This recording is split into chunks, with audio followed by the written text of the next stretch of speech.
The presentation will highlight some of the key findings and recommendations of the report.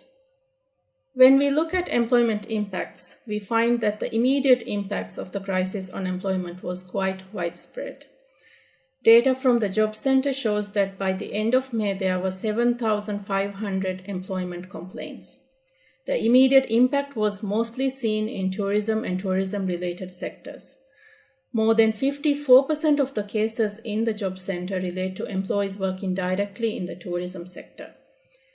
While employment statistics of the tourism sector as a whole is missing, the figure in this slide shows that resort establishments alone formally employ 45,000 people in the Maldives, including 22,000 Maldivians.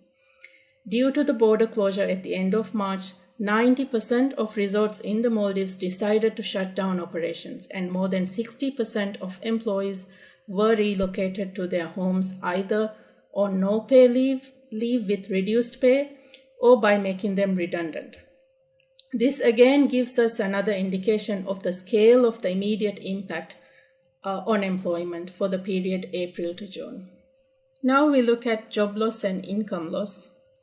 The Resort Management Survey showed that for the initial period of the closure of resorts, only 4% of employees were terminated.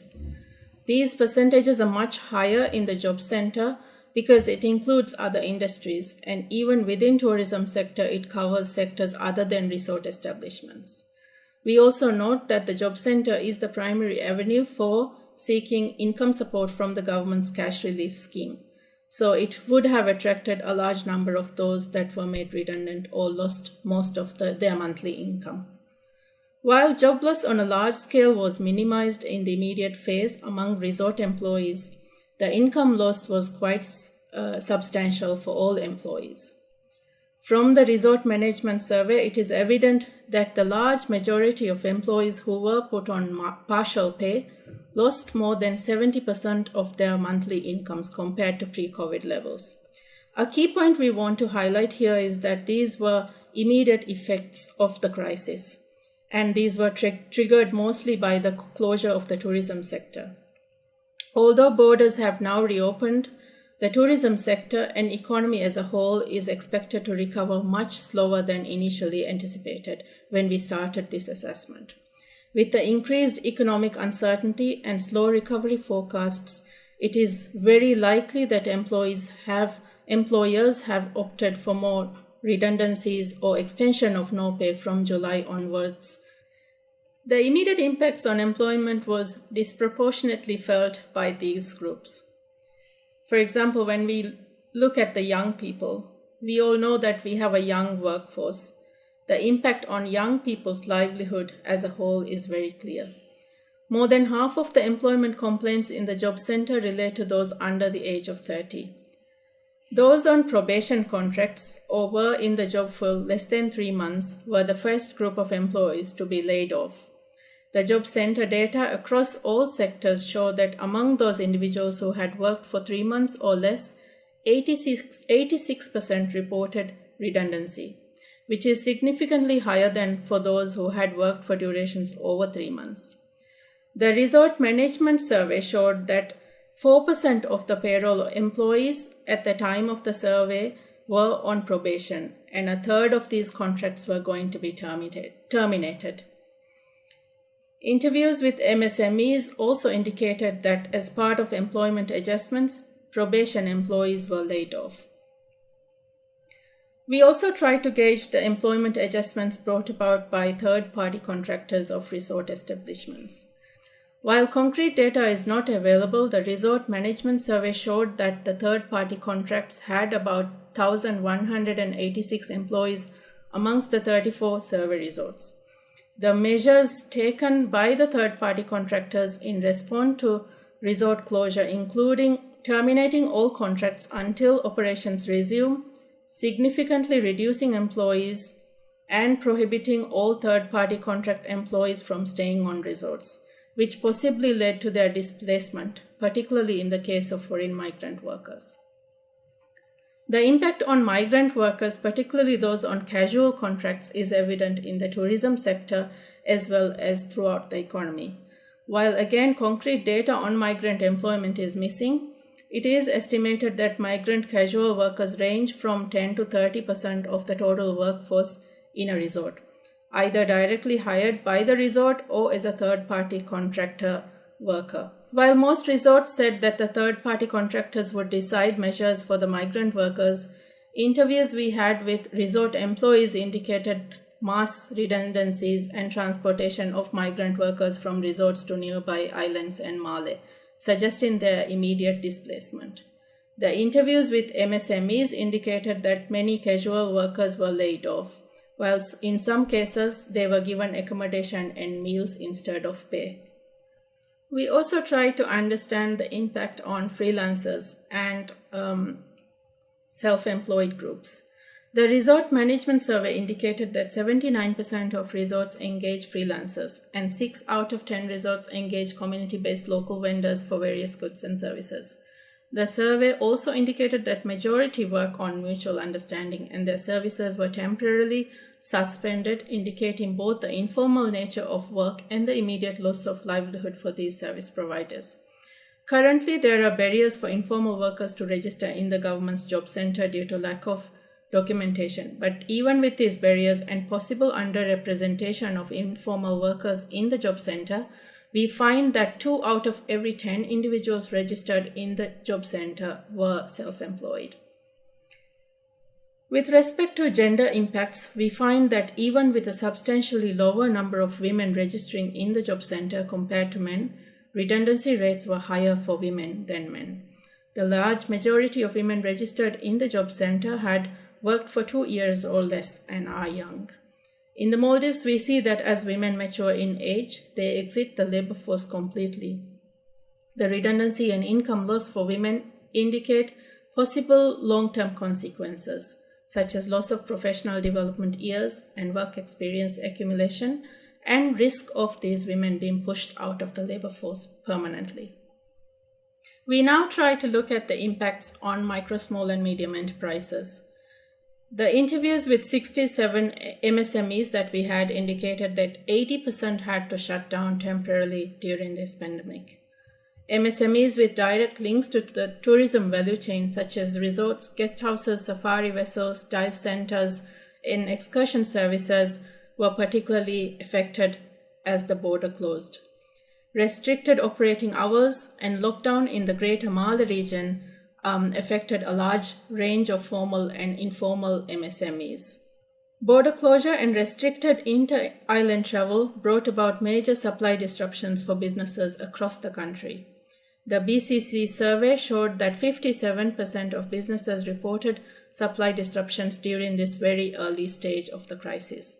MSMEs in retail trade sector were most affected, particularly those in the atolls, as they depended heavily on Malé for supply sourcing, as atolls have limited warehousing and storage capacity.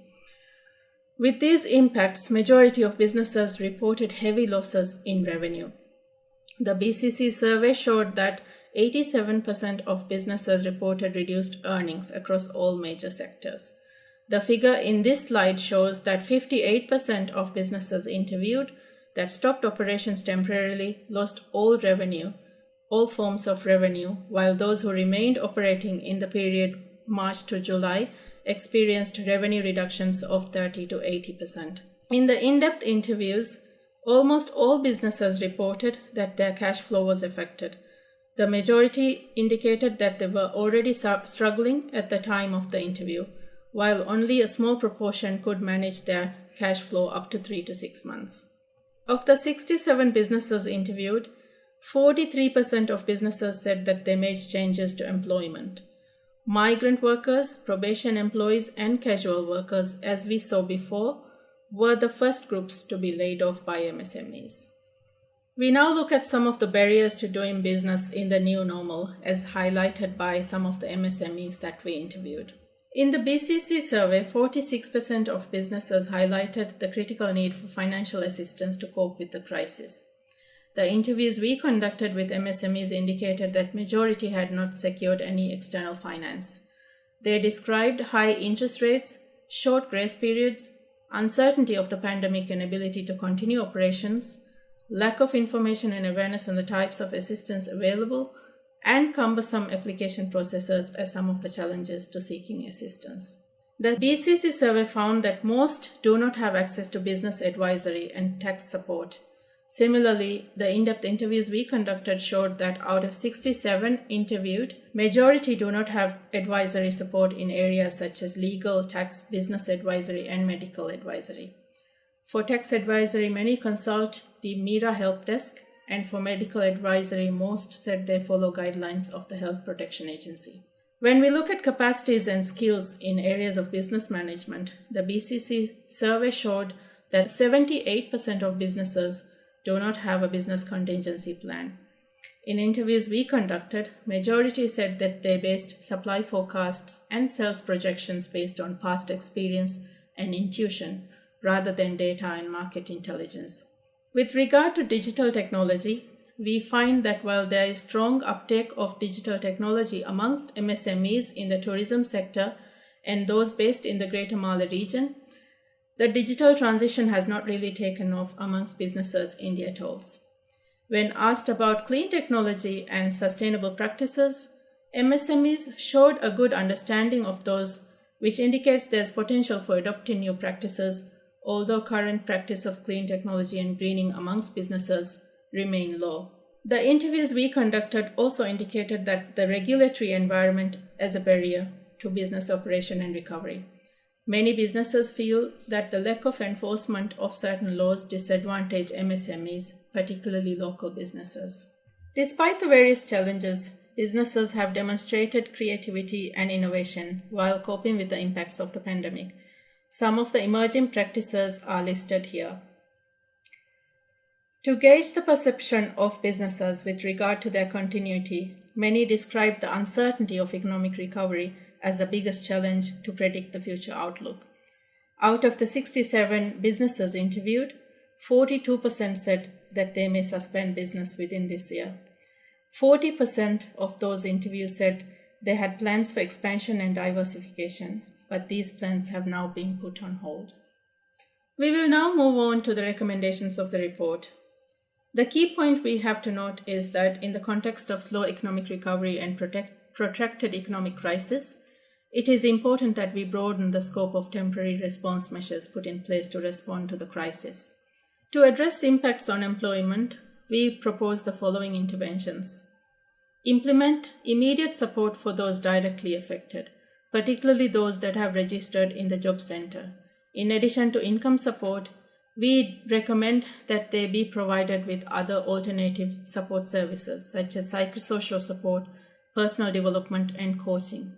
We have also seen that the majority of those affected are very young and have potential to be engaged in skilling and reskilling and even in higher education.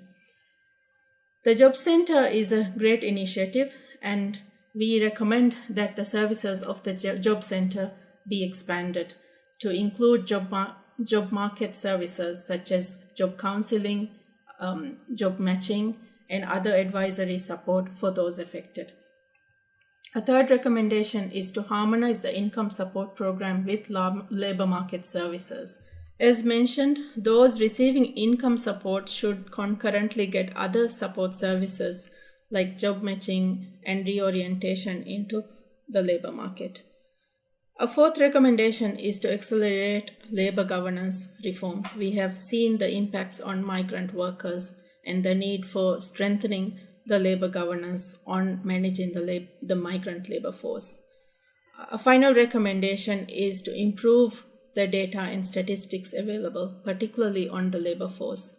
As we have seen in this assessment as well, the amount of employment statistics available is very limited and challenging to get. The availability of data will improve planning and decision making. To address impacts on MSMEs, we propose the following interventions. Increase financing for MSMEs with more tailored assistance for micro and small enterprises and informal businesses. The second recommendation is to strengthen the institutional support of the Ministry of Economic Development and the chain of services that have been initiated by the Business Centre Corporation, the SME Bank, SDFC, and the Maldives Fund Management Corporation. A third recommendation is to expand existing technical support and advisory services and adapt those services to the context of the crisis. A fourth recommendation is to build capacity of business associations. During the crisis, we have seen various initiatives of the business associations, and there is a lot of potential in developing their capacity and partnership to support the recovery of MSMEs. A final recommendation is to accelerate support for business adaptation that we have seen, and also to speed up the digital transformation of MSMEs.